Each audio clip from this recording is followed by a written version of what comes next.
Good evening, everyone. Can I please call for a motion and a second to reconvene the public meeting? Motion. Second. All in favor? Aye. Can we all please stand? Aye. Can we all please stand for the Pledge of Allegiance, followed by a moment of silence for our servicemen and women? I pledge allegiance To the flag of the United States of America and to the republic for which it stands, one nation, under God, indivisible, with liberty and justice for all.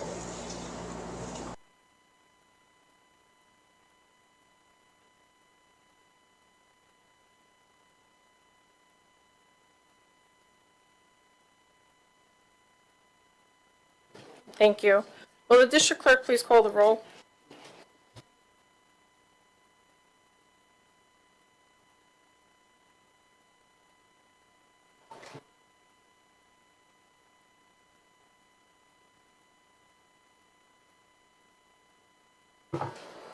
Marisol Mallon, President. Here. April Nateni, Vice President. Present. Anthony Fasano, Board Attorney. Louis Silverman, Legal Counsel. Sarah Parisi, Trustee.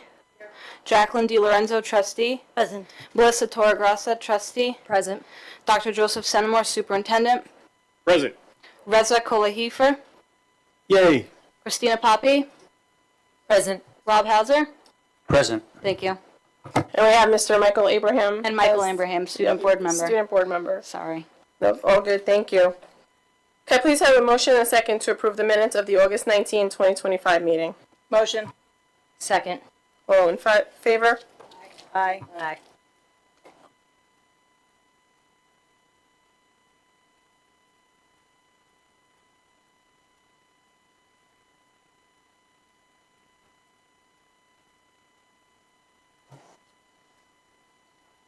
I will now open the floor for the first open public comment portion of the agenda. I will call individuals forward one at a time. Please wait for my acknowledgement before stepping up to the podium. You should have received a number card from security on your way in. If you have not, please see a security guard in the back of the room. Any person wishing to address the board shall address the board president. Comments should be kept as brief as possible and relate to school matters only. Each person will be limited to 3 minutes for one or more topics. Individual employees, parents, or children should not be identified by name, title, position, grade, or building. The use of foul language and threatening comments will not be tolerated, and the board will consider a recess until order is restored. In accordance with Policy 1230, public comment will not exceed 30 minutes. If there are additional persons wishing to speak, the board may consider a motion to extend the time. Number 1. If you just go to the podium and then just hit the button on the microphone.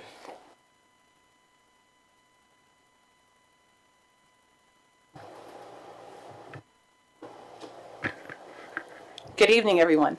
My name is New York State Senator Alexis Wyke, and I'm very proud that I get to represent this district, but it's also my alma mater. It was also my parents' alma mater, so I'm a second-generation T-Bird. I'm here tonight to speak in support of keeping the name of the T-Birds and maintaining the mascot. I know it's not the ultimate where we keep the Thunderbirds as our mascot and our name, but I fought very hard for this. I have a piece of legislation in the New York State Senate to try to maintain and not have anything changed. But I think the deal that we have currently, which allows us to remain T-Birds, everything I own says T-Birds on it anyway, I think it's a good resolution. Sure, we'd like to have everything perfect, but that's what compromise is about. Being able to go back to Thunderbirds, should the New York State law change, I think is also acceptable. Again, I've fought very hard for this. I've written letters to the president. I've spoken personally with the Department of Education Secretary Linda McMahon. I've been fighting for this as soon as the change came down in 2023, and this, I think, is an acceptable solution, and I hope that you all consider it and support it as I do. Thank you. Thank you so much. Number 2.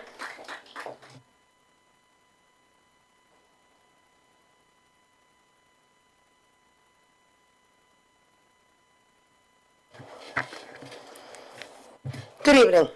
I'm going to speak in support of Thunderbirds because the T in T-Birds actually is Thunderbirds. What is a T-Bird? It's a Thunderbird. We've said from the beginning that it was Native American. It has been in all the court documents. It has also been in all of the emails that this board, most of this board, the majority, have understood that it was the derivative of Thunderbird is T-Bird. So to now say that it has no Native American backing is just fraudulent.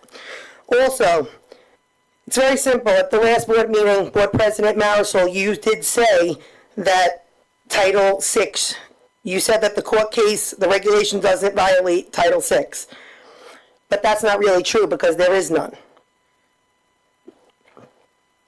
If it's legal counsel that told her, then it's clear that the Connecticut's legal counsel is setting the district up for a huge legal exposure because they obviously don't know the law either. And say 60% of the community wants to keep litigating to keep Thunderbirds, and 90% of the speakers at the last meeting said the same. On what basis can now all of you defy that? You guys said that the survey had flaws. What about the emails? Did the emails have flaws? Because I remember that the emails that came in were anonymous. Most of them, a lot of them came in with fraudulent names on them.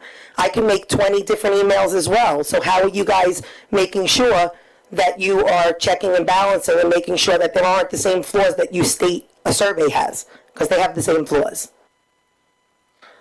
Moving on to something else.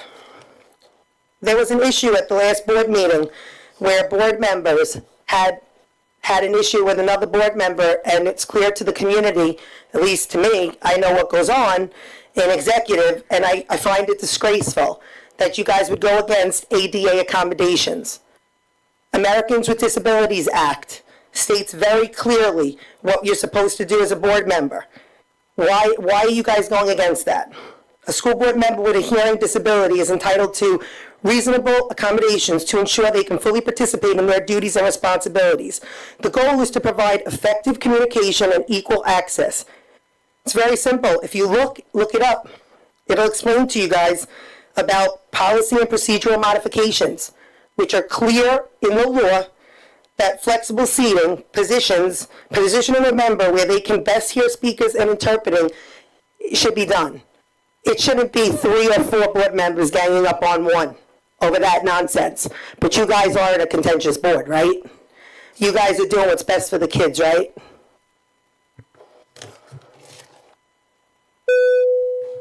Thank you. So there was misspokenness, I guess, on my part from the Title VI. I'll let Mr. Silverman further explain the clarification on that. Thank you. Thank you, President Mallon. We did, in preparation for the meeting, write up some talking points for President Mallon.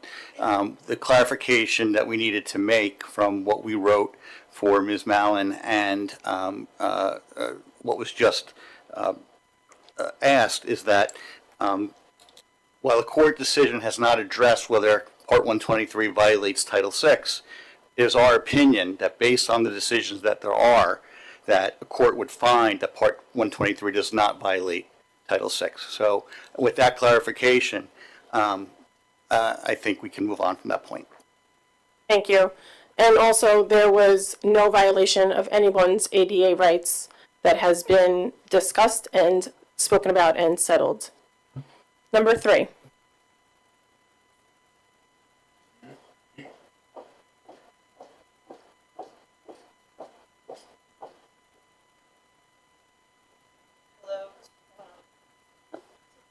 Perfect. Yep. Yeah, good. You Perfect. can hear me? Okay. Thank you very much for allowing me the opportunity to speak. Hello to our superintendent and members of this body. I appreciate your time tonight. My name is Trish Bergen. I am currently a Suffolk County legislator. I represent this area, and very much like my very dear friend for many, many years, Alexis Wyke, I am also a graduate of Connecticut, and I am a proud T-Bird. I'm hopeful that this body decides not to spend enormous amounts of money on litigation, because in my capacity, having been a news reporter first, then a town council person, and now a Suffolk County legislator, I have seen so many times where frivolous lawsuits go on, and so much of the taxpayers' money is wasted. We are not a divided community. In fact, here in Connecticut, we are very like-minded. I don't think that there is an offensive term, Thunderbirds. I don't think T-Birds is offensive. I think it's a fictitious character, to my knowledge. I'm fine with T-Bird. In fact, I very proudly say hello to my friends and give a shout out, hey T-Bird, when I see them. I don't even remember ever really using the term Thunderbird. I don't think that this is something that we should all be arguing about. I just am hopeful that you won't, no offense to the lawyers in the room, spend hundreds of thousands of dollars of taxpayers' hard-earned money on this situation. T-Bird seems just fine. If we can eventually go back to Thunderbird, that would be great too. But please don't ever give up the T-Bird logo. I mean, it's it's part of our history. Thank you very much. Thank you. Number 4.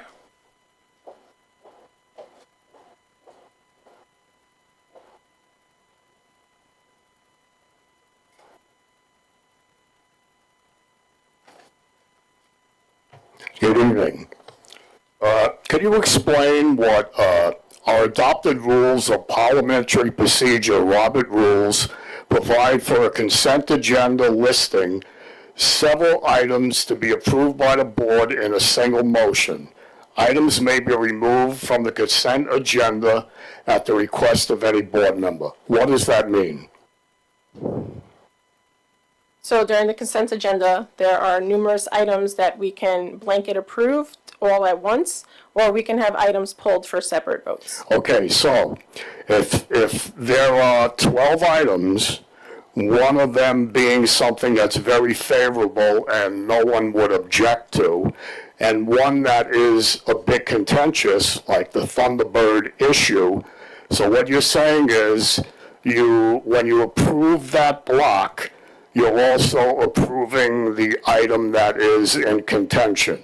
No? So if there is no objection from the board, yes, that item would be approved. If there are board members that would like it separate vote, then that item gets Okay, pulled. are there any board members? That item is being pulled tonight. What? That item is being pulled tonight. It's already been pulled? It's being pulled, Okay, yes. great, thank you. I look back at the video of the previous meeting, and I couldn't help but make some observations. I tried to be very objective. I also did a lot of research on my own, okay? It seemed that there was overwhelming community support for keeping the Thunderbird name. The logo was a source of pride and inspiration. It was never used at any point in time in a demeaning or derogatory way. The few that spoke in favor of removing could not give reasons as to why they were offended. And this included conversations that I had with some of the people that wanted it removed after the meeting was over. They could not state a reason why they found it offensive, okay? Versions of the supernatural thunder deities existed in cultures throughout the world. No one owns bragging rights to thunder or bird, okay? The board may have jumped the gun by negotiating an agreement without more input from the community. Agreeing to the existing settlement proposal will not end the lawsuits, okay? The Federal Department of Education is sympathetic to keeping the Thunderbird name. As educators and decision makers, ask yourself this: which American native group do we align ourselves with? The National Congress of American Indians, who initiate endless lawsuits and seem to be litigating their culture out of existence, or the Native American Guardian Association, formed to stop the eradication of their culture, whose mission statement is educate, don't eradicate. Educate, don't eradicate. Now, a little interesting side note. American Indian, the National Congress of American Indians, Native Americans are not from India. I find it interesting that that organization, I don't mean to interrupt, I just need you to wrap up your comments. Your 3 minutes are, say that again? I just need you to wrap up your comments if that's okay. Okay, so I just find it interesting that the National Congress of American Indians that follows all these lawsuits call themselves American Indians, okay? They're not from India. Most Native American tribes refer to themselves as Native Americans, not Indians. Thank you. Number 5.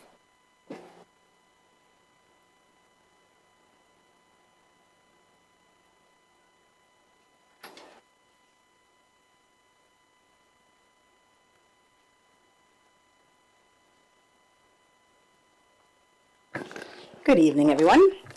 I'd like to start by saying that my pride in our district is Connecticut pride, T-bird pride, Thunderbird pride, bird pride, pigeon pride. It's all semantics. I am Connecticut to the heart, and that's what makes me who I am. I would like to share with you an email that was sent on behalf of my daughter, who is now at college, because she graduated with the amazing community that we have here at Connecticut. Hi, my name is. I am a 2025 alumnus of Connecticut Central School District. I'm calling on you to end this fight and accept the T-bird compromise. Wasting taxpayer dollars to save our mascot is an unacceptable way when we should be hiring teachers and doing so many other things for our community.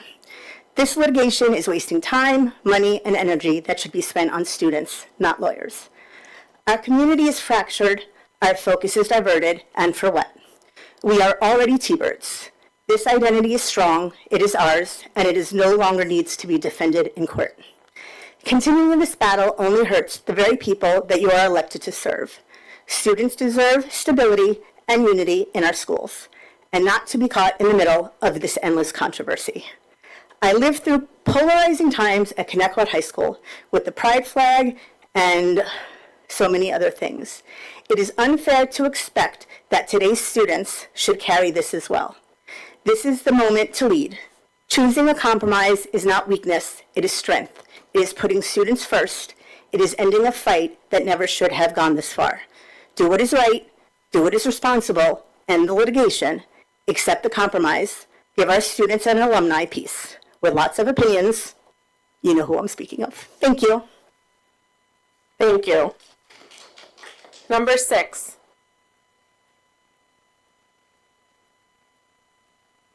Seven? Nope. Okay. Thank you. Thank you all. Can I please have a motion and a second to approve the first reading for policy 5151, education of homeless children and unaccompanied youth, 5151R, homeless children and unaccompanied youth, 1120 school district records, and 1120R school district records. Yeah, is that fine?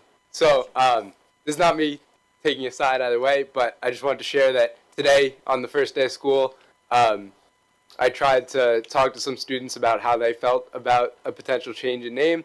I didn't get around to as many people as I would have liked, but the people that I did speak to, it was very largely the sentiment that they wouldn't mind a change. They liked Thunderbird and they liked T-Bird, but they wouldn't necessarily hate it to change to T-Bird, and some of those people even wouldn't mind what it is at all. They just are more focused, I guess, on the school part, the Connecticut part. Thank you, Michael. Thank you for getting that and sharing with us. Can I please have a motion and a second to approve the first reading for policies 5151, education of homeless children and unaccompanied youth, 5151R, homeless children and unaccompanied youth, 1120 school district records, 1120R school district records, and 5580 vending machines. Motion. Second. Does anybody have any questions on those? All in favor? Aye. Aye. Can I have a motion and a second to approve the second reading for policy 0155R, student harassment and bullying prevention and intervention regulation, 5150 school admissions, policy 5100 attendance, Policy 5100R, attendance, and 8133, extreme heat condition days. Motion. Second. Does anyone have any questions on those? Yes, I do. I actually have questions for two of them. The first one I want to ask about is 5150. Let's see, the one about school admissions. And it's kind of with an item on the consent agenda. I just have to ask because about the consistency, so I'm going to just bring that forward too. It's the number 12 on the consent agenda, the Springbrook, is it the education services contract. My question about this, just maybe if it could be clarified, our policy states. Sorry, it's consent agenda 8, right? That's I think the it's Springbrook? I'm sorry, yes, 8, number 8, the Springbrook one. And the policy reads, the district shall provide a public education to all persons between the ages of 5 and 21 who have not received a high school diploma and are entitled to school. But then we have the Springbrook agreement under tuition, and it states, Springbrook shall be entitled to recover tuition and maintenance for each student receiving services pursuant to this agreement in accordance with the tuition rate established by the Commissioner of Education and maintenance rate established by the Commissioner of Social Services until age 22. So there's two different ages there. So which one is it? What is, am I, just if somebody can clarify that. Sure. So your policies are written by the New York State School Boards Association, which you have elected to make as your policy service. Policy 5150 is verbatim of the recommendations from NYSBA as to their language. The language comes straight from the statute from ages 5 to 21. Recently, there was a opinion of counsel from the New York State Education Department that required it to go up to the age of 22. That was based on a Second Circuit case. That recently was litigated. The third department has held that is consistent, but NYSBA has not yet updated their policies. I don't believe that they're going to. But your contract and your policy are consistent with the law. Okay, thank you. Thank you very much.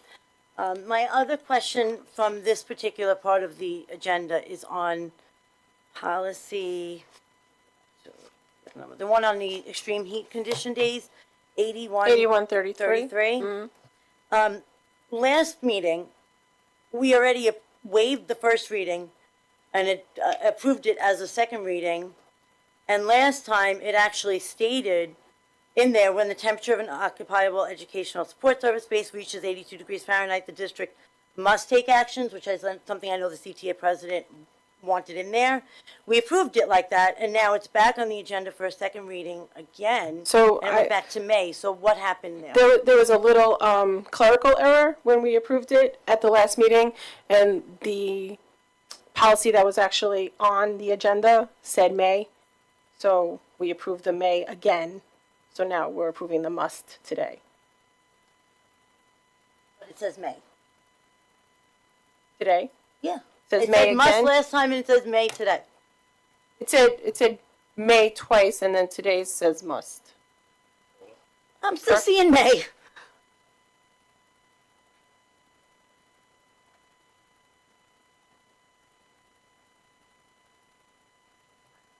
Actually, you are very correct.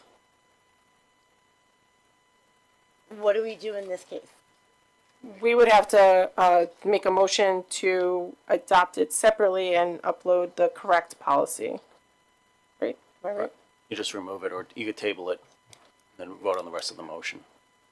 Are we up against the deadline with this though? No, you've already updated the policy, but I believe that this change was a request from another organization, so I believe that it was an honest So mistake. we could just table it. Yeah.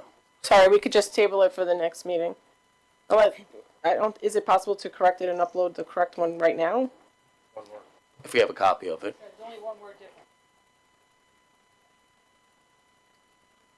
So perhaps we can just go to the next motion and allow Sabrina to do that, and then we can go back to it. Perfect. Yes, good catch, Ms. DiLorenzo. Can I have a motion and a second to rescind the following policies? 5152R, admissions of non-resident students. 5152E, affidavit of residence form. 5152E.2, parent affidavit. 5152E.3, custodial affidavit. 5152E.4, request for home visit form, and 5152E.5, non-resident tuition contract form. Motion. Second. Any questions? Yeah, I think, just for the public anyway, because there are a lot of policies here that we're taking out, the 6 of them, all about, residents and everything. If we can give the public, a reason why, so all of these as a bulk are being removed, is that possible? Sure, I'm happy to do that. Last year, the board entered into an assurance of discontinuance with the Office of the Attorney General relating to its registration practices. Part of that assurance of discontinuance, there was a number of changes that had to be made with regard to your registration documents. Those changes were made. The board policies, as they're reflected now, do not reflect the current changes that were made by the OAG's office. So all we're doing is removing it. There's no requirement that your registration documents have to be posted as a board policy. They are already posted online in the correct format. So you're just simply removing it as board policy, but all of your correct forms are already posted online. Thank you, I appreciate that. Perfect, thank you. All in favor? Aye. Aye. So we are unable to upload the She's 81. doing it now, because she just had to stop that to upload it. She didn't want to do Oh. that, but it's fine.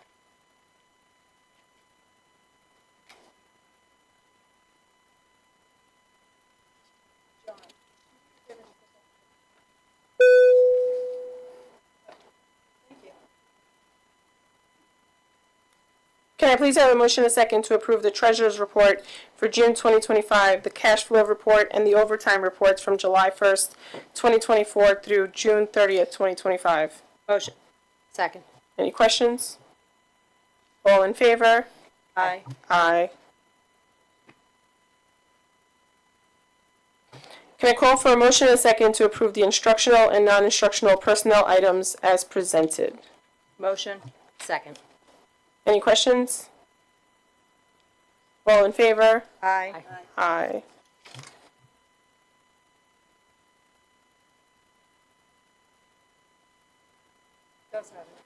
Okay. Can I please have a motion and a second to approve the second readings for policy 0155R, student harassment and bullying prevention and intervention regulation, the 5150 school admissions, policy 5100 attendance, policy 5100R attendance, and 8133 extreme heat condition days with the word must in it. Motion. Second. Any other questions on those? All in favor? Aye. Aye. Can I please call for a motion and a second to approve items 2 through 11 and number 13 from the consent agenda? Motion. Second. Any questions on those? All in favor? Aye. Aye. Can I please have a motion and a second to approve item number 12 from the consent agenda? Motion. Second. Does anybody have any questions on that? Yeah, I'm just going to speak. Go ahead. I just would like everybody to know this has not been an easy decision for me to make. I'm a lifelong T-Bird. I grew up here. All my kids, nieces, nephews went here, and some still attend Connecticut. We all played sports and participated in clubs and activities. I've weighed out everything, my fiscal responsibility, community and student feedback, and regardless of the numbers, I still feel someone will feel lost no matter what I decide. Many of the teachers I had while attending Connecticut reached out to me during these last weeks. They reminded me that shortening a name does not erase history. Nothing erases history. And all the memories I and other community members have made at Connecticut, we will always have them. Our community is proud. We will and should always be proud to be part of this district, regardless of the mascot name. I feel we are more fortunate than others, the other 10 to 12 school districts that were impacted by the name change across Long Island. We get to keep our nickname, our logo, our mascot. Once a T-Bird, always a T-Bird.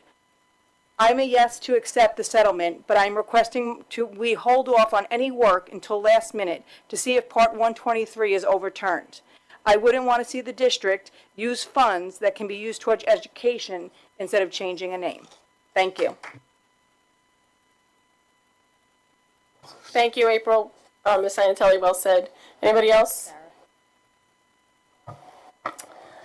So, I still have an issue with the fact that the meeting was held on the 28th. I believe it could have been held tonight, and we could have done a special meeting for a vote. Having said that, I've spoken to just shy of 200 people over the past week, and 173 came back with we should go for Thunderbird. And it was difficult because I'm not sure at the end of the day what the reading was for the emails. Is there anyone that can address that? I kept track. So, again, I only did, and I feel the same way about the emails I did about the survey, right? There's no way to tell who's behind the computer. There's no way to tell who lives here. So everyone was counted that came in, even some that, like, we know the names. People don't live here.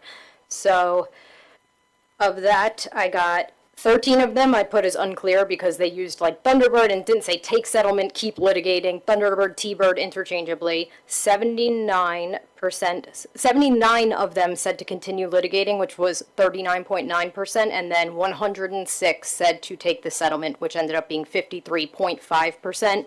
If you factor in the unclear ones, I didn't count those into the number. And then also the public comment portion, it was 18 that night that said to continue litigating, 12 that said to take the settlement that ended up going up there, and then one that was like kind of just, I'm not really sure what direction it was going. And when you add those together, there was more that came through in the email as far as taking the settlement. And for the record, I know that the first one said 60%. That question, again, was keep litigating for Thunderbird or something entirely different. So this is only factoring the emails from like this round.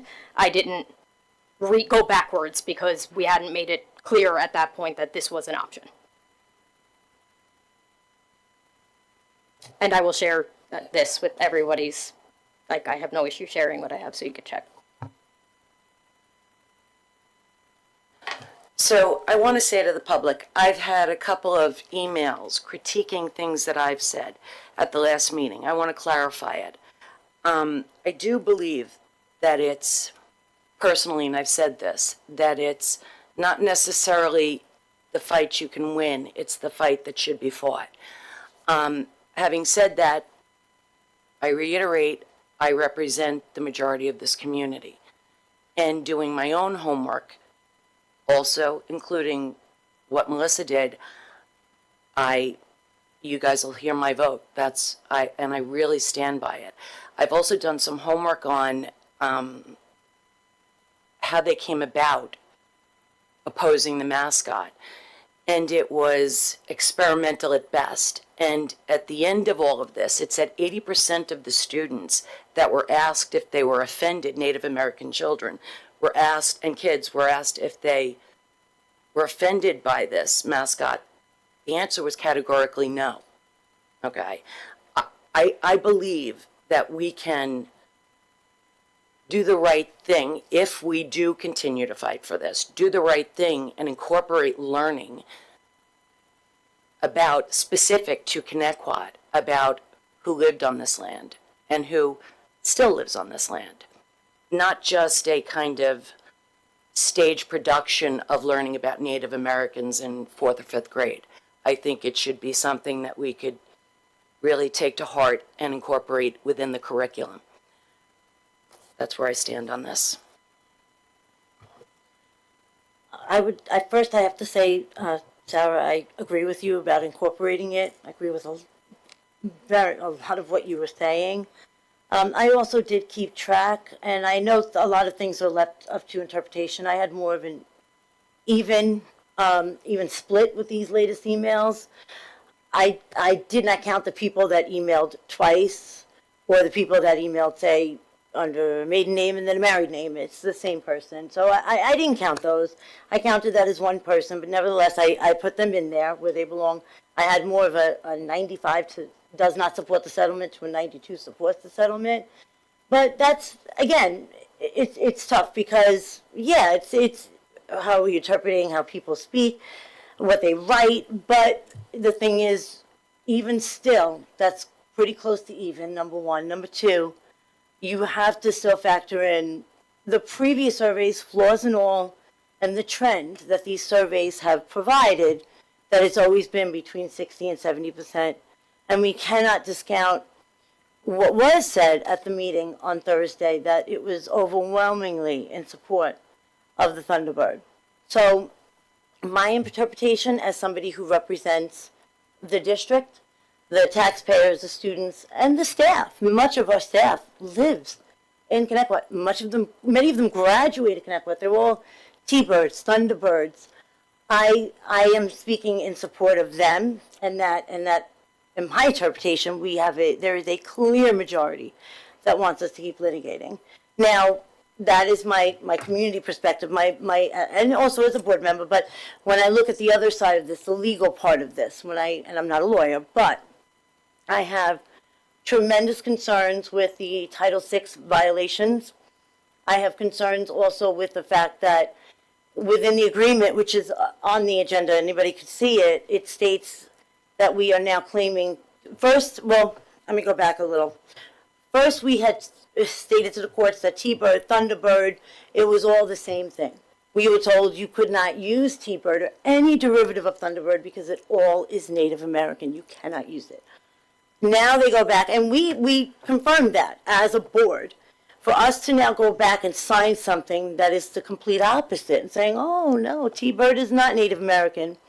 I have deep concerns as a board, representatives of this community with the, I guess, flip-flopping, the inconsistency there. We're stating one thing a while ago because that's what we were doing. Now, all of a sudden, the state's saying, oh, well, you can do this, but you have to say that it's not Native American. Oh, all right. Well, I have deep concerns about that. I try to stay consistent with my beliefs. I try to stay consistent with how I interpret things. So I have concerns about that. I have concerns about, within that, about misrepresenting T-Bird. If it actually is Native American, I am concerned with the, misrepresentation of that to the Native American community. Who are we to change what that means on a piece of paper? If it's Native American, it is Native American. Let's honor them. So I have concerns about that. I also have concerns that the settlement includes the name of a prior board member who is not on the board anymore and not able to, we're speaking for her. That bothers me as well. I don't like how this is written. I don't like the legal part of it. And the last thing I want to say is, while this is all to drop a litigation, which I get, I don't want to waste, it's my money too. I do not want to waste more money on litigation, of course not. But as Sarah said at one point, you have to do what's right, number one. And number two, the other side of this, we already were hit with the OCR, the federal, a problem there. So there's a potential lawsuit. And then we also received a letter from the Native Americans Guardian Association, another lawsuit. So we're going to sign something to end one just to potentially have two. That makes no sense to me, especially we're at a point now, we have, 6 months before we hit that March deadline. Why are we signing anything at all? I am, which is pretty obvious, I guess, by now, I am not for this settlement in any way, shape, or form. I am an absolute no for this. I'll gladly say no again when it comes around, but these are my concerns, and I wanted to put that out there before the official vote. Thank you. Do you want me to address some of what was just Please. said? Trustee DiLorenzo, let me address some of the things that you just mentioned. With respect to the former board member's name being in the settlement agreement, she's not a party to the settlement agreement, but she's in the case. She's in the case caption. That's the name of the case in the court. So there's no way to take that name out, and she's continuing on with her case. So I understand what you're asking, but that's just the way the agreement is formatted as far as the case caption. She is not one of the settling parties, as we all know. With respect to the Title VI and a potential lawsuit or lawsuits based on that, we responded to the OCR complaint. I think we put forward a very strong response to that OCR complaint and data request. As I've said previously, it's our opinion that this settlement does not violate Title VI. I don't know if there's going to be future litigation, but based on my knowledge of Title VI, the law, and the existing cases, that's our opinion. With respect to the comment about the T-birds not being Native American originated, what we said in the settlement agreement is that, I don't have it in front of me right now, do you have the agreement?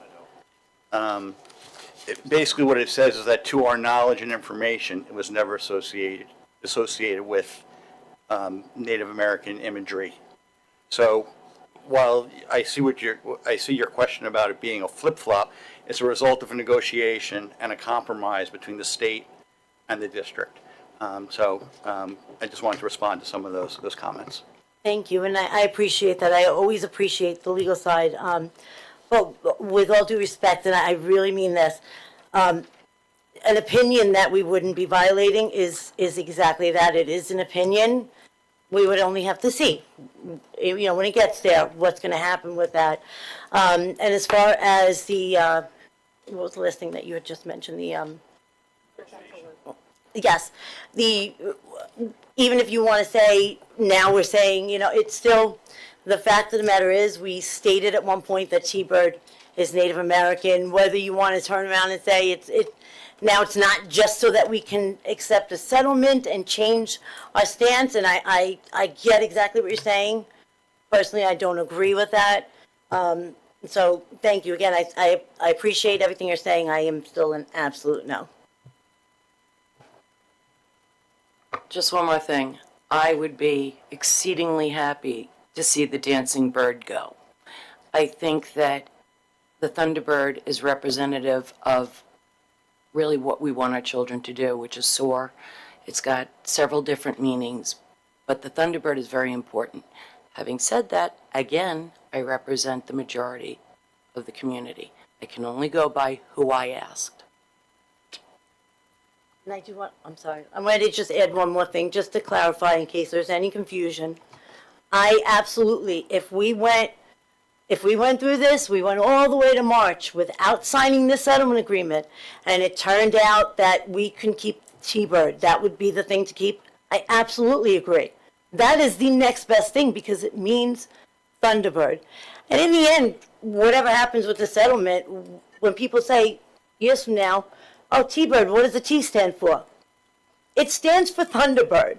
So it seems kind of, we're signing something, but yet we are still Thunderbird. And to go this route and putting this on paper, opening us up to 2 more litigations, I just do not agree with it. And you know what? I can see the way this is going.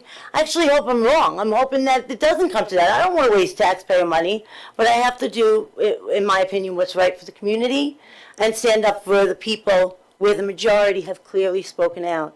No matter how you look at it, the trend, they want us to keep fighting for Thunderbird.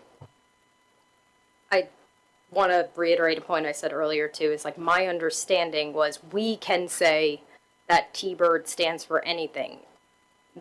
The indigenous people don't recognize T-bird as something. So despite the fact that we are Thunderbird and we use it interchangeably with T-bird, and the reason that we're not flip-flopping, we've always used T-bird.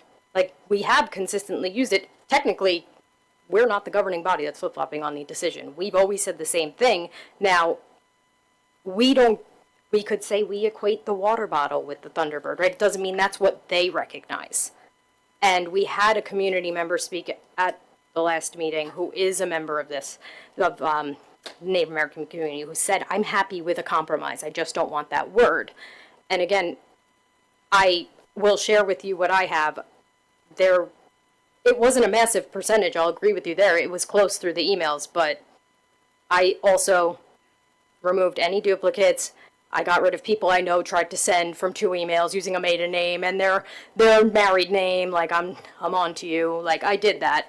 So I am more than happy to just share it because I'm interested too to see. I moved them all to their own folder to make sure it was pretty spot on. I know that it's been the whole mind made up thing. Like, for the record, my mind was not made anywhere. Like, this is not easy in the sense that it's there's going to be a large group of people mad no matter what the decision made is, and that's just the reality, right? Like, that's what we were elected to do, was to represent, and that's what we have to do. But I also, for the record, very much thought about this. I didn't just sit back and be like, oh, well, I'm ignoring. And I agree. The majority of people at the last meeting indeed did lean one way, but that doesn't mean that that sample size of 28 is representative of the whole community either. Like, people work night jobs, people, like, it's an in-person is harder to get to than email. So there's just so many, like, we could nitpick back and forth is my point about, like, this is why that survey was invalid. These are why these emails, this one emailed 3 times from maiden, current, and new married name. There's always going to be a flaw at the end of the day, right? And I am truly, from the bottom of my heart, like, exhausted with being told I'm corrupt, I'm this, I'm that. Like, this whole time, regardless of what anybody believes, I have read every single email that has come in. I have paid attention to what everyone has said. If things were brought forward, I looked at them. I did look into NAGA. We have had conversations before. We didn't approve people for professional development because of social media posts. There is a lot of concerning social media posts on the board members of NAGA that, like, are intense, and then you got to look at that, like, right, because we said we weren't okay with it on one side, we got to be not okay with it on the other, being representative of something. There's just, we could go on with this until March of 29 if we wanted, because I don't know that we're ever going to get 100% agreement, but it does feel from this round of emails where it was clear that it was either T-Bird, settlement, Thunderbird, litigate, like, this one turned out different from the first round, which was either litigate or something entirely different. Same. So I feel like we're just been beating this dead bird to a pulp. Yes, the dead bird. So I too have listened to every community member. I have read every email. I have seen every Facebook post from those that don't have me blocked. I have read every comment. I put a lot of thought into this. I've always tried to do the will of the community. The community wanted to litigate. I was one of the third votes to keep the litigation going. I have always been here to represent the community, and that is what I feel I am going to do when I vote tonight. With that said, we're going to start the roll call vote. Ms. Inatelli. I'm a yes to settle. Ms. Torregrosa. Yes. Ms. DiLorenzo. No. Ms. Parisi. And I am a yes to settle.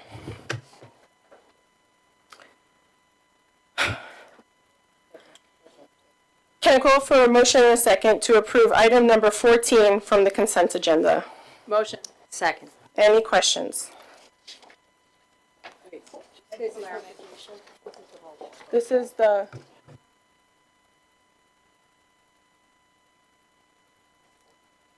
Did I get the motion and the second? Yes. Any questions on that? And we'll do a roll call vote. Ms. Inatelli? Yes. Ms. Torregrosa? Yes. Ms. DiLorenzo? Yes. Ms. Parisi? Yes. And I am a yes. So we are now up to the discussion item, superintendent update, Dr. Centimore. Thank you, Ms. Mallon, and good evening, everyone. What an absolute magnificent first day of school, from the beautiful weather to the smiles of our staff to the excitement of our students. I had the opportunity to get to the bus yard nice and early to see those first few buses pulling out. Thank you to our bus drivers and our matrons and our mechanics. And then I made the rounds to all of the schools. Thank you to all of our students, staff, parents, and community for making today a great opening of school. Last week, we welcomed back our staff, and on Superintendent's Conference Day, we're treated to fabulous motivational guest speaker John Paul Gonzalez and his inspirational message of being all in, which Connecticut has incorporated into our theme for this school year. Thank you to the board for your support in bringing Mr. Gonzalez to the district. He'll be returning to visit the high school later this month. Thank you to our partners in the Youth Enrichment Services, also known as YES, on securing the necessary grant funding. High school athletics are in full swing now with scheduled games and matches, and the middle school teams will be starting up shortly as well. Be sure to come out and support our student athletes. Looking forward to all of the back-to-school nights this month, where we can further the partnership between the schools and the homes. If you can make it, we encourage it. All of our staff and our buildings do a great job with the back-to-school nights. I want to express tremendous appreciation for our parental organizations such as ORBA, those are our music and arts boosters, PTA, SEPTA, athletic boosters.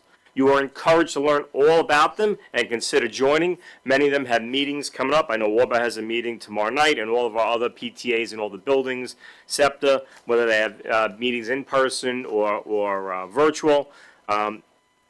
Please learn about them and please join. I also want to thank all of our civics associations. I say it all the time. We have very active civic groups across Connecticut, as well as Rotary, and a special thanks to Rotary for their back-to-school supply donations. Wishing everyone an outstanding 2025-26 school year. Thank you. Thank you. We have a motion on the floor for a revote on one of the consent agenda items. So I would call for a motion and a second to revote on consent agenda item number 14. Motion. Second. All in favor? Aye. Aye. Miss Iannatelli. Yes. Ms. Targosa. Yes. Ms. DiLorenzo. Yes. Ms. Parisi. No. Okay. My mistake. And I am a yes. Thank you. We don't have any Board of Ed committee reports. For Board of Ed topics, we have building walkthroughs. Ms. DiLorenzo. Building walkthroughs, something I love to do.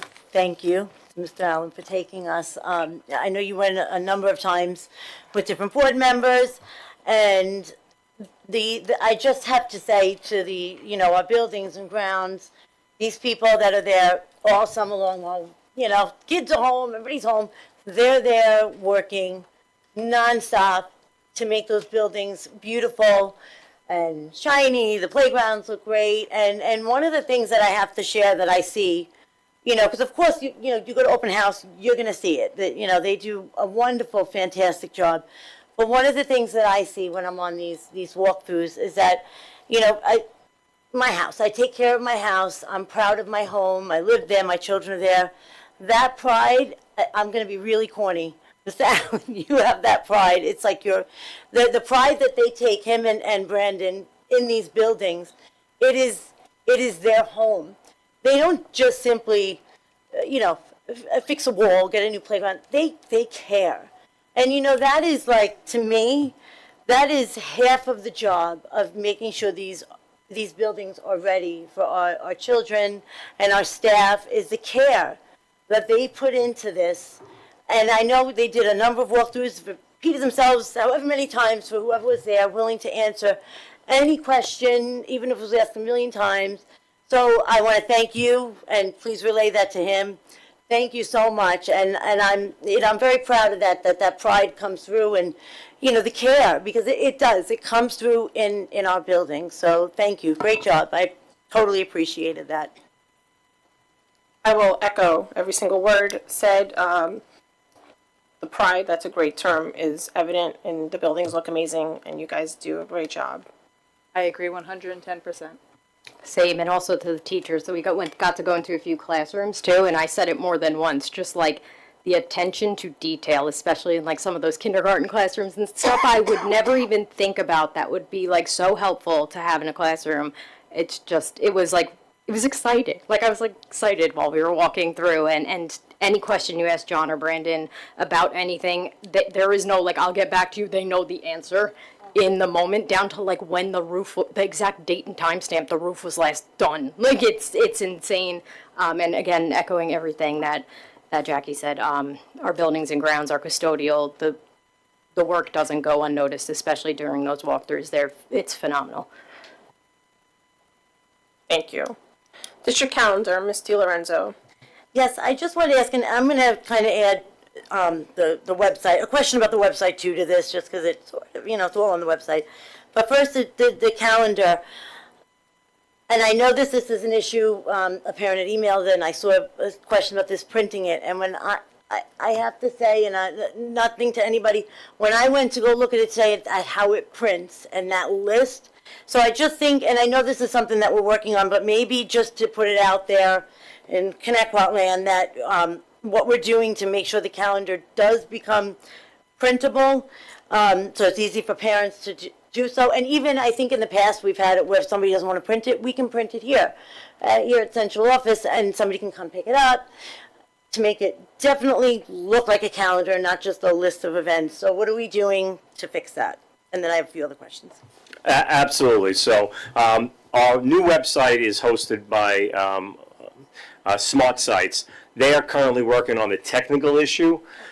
We have Syntax, our public relations firm. They are in the process of putting a PDF of the calendar, and we're hoping within a couple of days, maybe tomorrow, but within a couple of days, that at a minimum, the PDF will be up on the website, so it'll be print friendly as Smart Sites works on the technical component of it. Appreciate everybody's patience and apologies for that. Thank you. And a question, since you mentioned a PDF, because I know a PDF usually don't edit, but I guess if things come up, you'll just re-upload the PDF so that new events are added, whatever it might be. Yeah, obviously we'll update as necessary. We're hoping Smart Sites is able to address the technical component for the website, but yes. Thank you.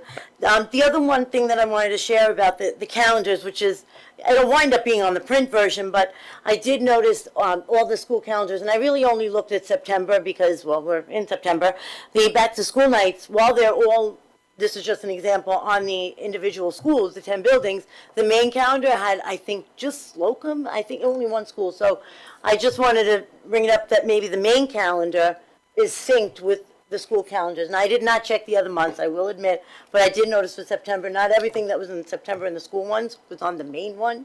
That probably should have everything. So maybe that could be synced. And my other question, which is not about the calendar, but just about the website, is the virtual backpack. I know a lot of people, parents will use it, they'll go there, they'll look for events that are going on, and organizations use it, they'll put their flyers in there.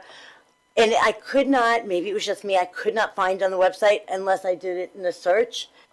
If it's not somewhere that's in like a drop-down menu, can we put it somewhere, since that's something that was always very obvious on our website? If I may. So I do believe that it was the recommendation of the website committee to do away with that virtual backpack. Because what happened was it became kind of a collection ground for information that wasn't featured in a way that was kind of forward-facing to the community, right? So you had to go back into the backpack in order to find items. So I do believe that that was resolved by the committee, and all of those updates should be occurring over Parent Square and through our website. I can verify that for you. Is there something in particular that you were looking for aside from the backpack as a repository in terms of information that maybe people are seeking that they're not finding? Yeah, not necessarily specifically, just that, community members that are looking to see what's going on, they don't have kids in the school, they graduate already and could not find that information. They like to be updated, and finally found it just by searching virtual backpack in the search bar, and then everything popped up by school, which was great, but I didn't know if that could be, I didn't know where we were at, if that would be or could be brought more to the forefront, or like in a drop-down menu or something. So let me see what's possible in doing something like that. Thank you, I appreciate it. If it helps The website is a little over a couple days over a month old, so getting feedback from our staff and parents and community is good, and wherever we could further tweak. We want this to be as user-friendly as possible. We had a committee that spent a lot of time, got a lot of great input on it, but it can continue to be a work in progress, so we can continue to make it better and better. Yes, thank you. And I was going to say, part of what we did when we were on the committee is we actually got, just so people understand that how we arrived there, we got a printout of the most visited websites within our website.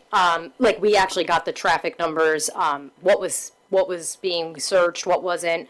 But it was also supposed to be that, if I recall the conversation, the information wasn't supposed to be just like dumped somewhere and hidden where you can only search for it. It was supposed to almost be like pulled out and more evident, not less. So yeah, right? Like it wasn't supposed to just go missing into a search bar. It was supposed to not just kind of all go in one place that if you didn't know to go there, you knew nothing. But it's sounding like that's not, it's new. It's new. And I totally appreciate that with anything. And honestly, the only way we're going to find these things is now school started. So people are looking. So that's why, and I totally appreciate all the work that the committee did. And I get it. It's a huge website, 10 buildings, so there's a lot to put on there. So I absolutely appreciate that. And I appreciate you looking, further into this. The feedback is important. Thank you very much. Thank you. Mr. Ibrahim, do you have anything to share from the student body? I shared it earlier, but I think the main thing, because we're only one day into school, so I haven't really had a chance to talk to people too much. But the only thing that I did talk to students about was how they feel about it changing. And like I said earlier, they were largely okay with it. Great, thank you. I will now open the floor for the second open public comment portion of the agenda. I will call individuals forward one at a time. Please wait for my acknowledgement before stepping up to the podium. You should have received a number card from security on your way in. If you have not, please see a security guard in the back of the room. Any person wishing to address the board shall address the board president. Comments should be kept as brief as possible and relate to school matters only. Each person will be limited to 3 minutes for one or more topics. Individual employees, parents, or children should not be identified by name, title, position, grade, or building. The use of foul language and threatening comments will not be tolerated, and the board will consider a recess until order is restored. In accordance with policy 1230, public comment will not exceed 30 minutes. Any persons wishing to speak, the board may consider a motion to extend the time. Number 6.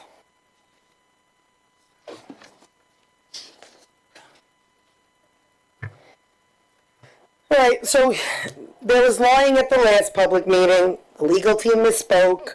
Marisol misspoke about Title VI. In reality, everybody lied.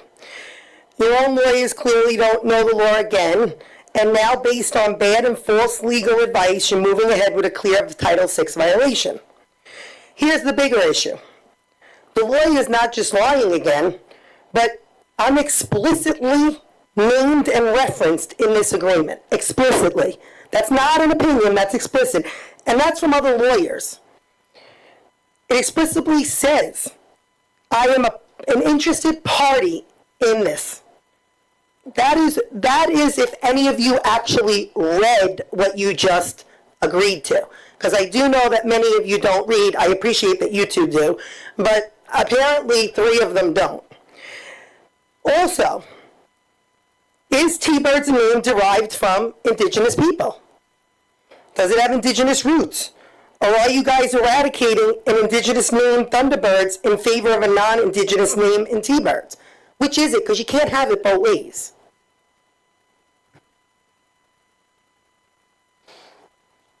Thank you. Number 7.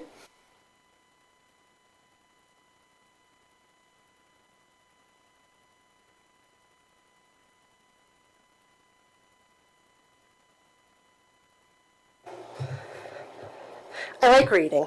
So when I saw the agenda, I saw that the settlement is on the agenda, and I started reading through it. Can somebody explain what the difference is between the plaintiffs that are on the suit and the settling plaintiffs in this settlement? I'll handle that. So when the case was first started, it was the district and the individual board member. Those are the plaintiffs.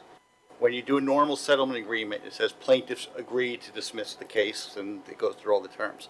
We couldn't say all the plaintiffs because one plaintiff is not settling. So what we did when we drafted this agreement is we said the settling plaintiffs, which is the district, to differentiate that from the plaintiff that's continuing on. Does that make sense? Yeah, it makes total sense to me. Okay. Thank you. Thank you. Number 8.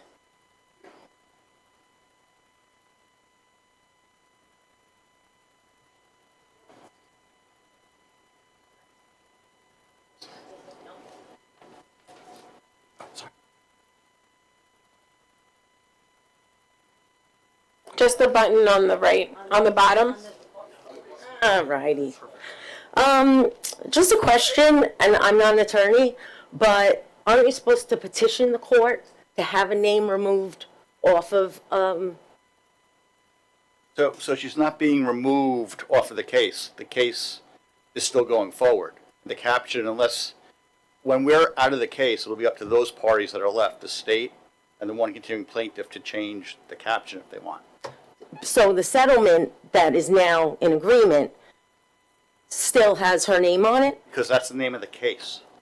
So when a case is started, let's say I start a case with my wife. It says me and my wife against defendant.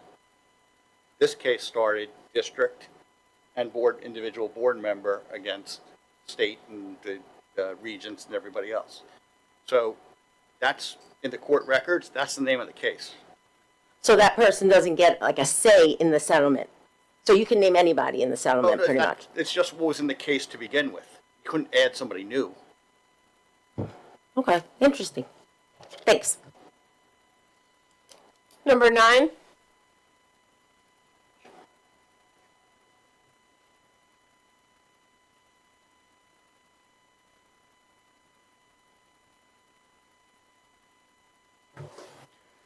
Does this settlement guarantee that there'll be no further lawsuits pertaining to this? It does not. Okay, so, because I know the Native American Guardian Association said that they were going to initiate a lawsuit if we agreed to this. I'm assuming you're aware of that? Okay, so we traded one lawsuit in for another? There's always a possibility for lawsuits. Say that again? There's always a possibility for lawsuits. Okay, so that's a yes, right? Okay, thank you. Number 10. All right, can I call for a motion and a second to adjourn the meeting? Motion. Second. Thank you all. Have a great evening. Sorry. Aye. Now have a good evening.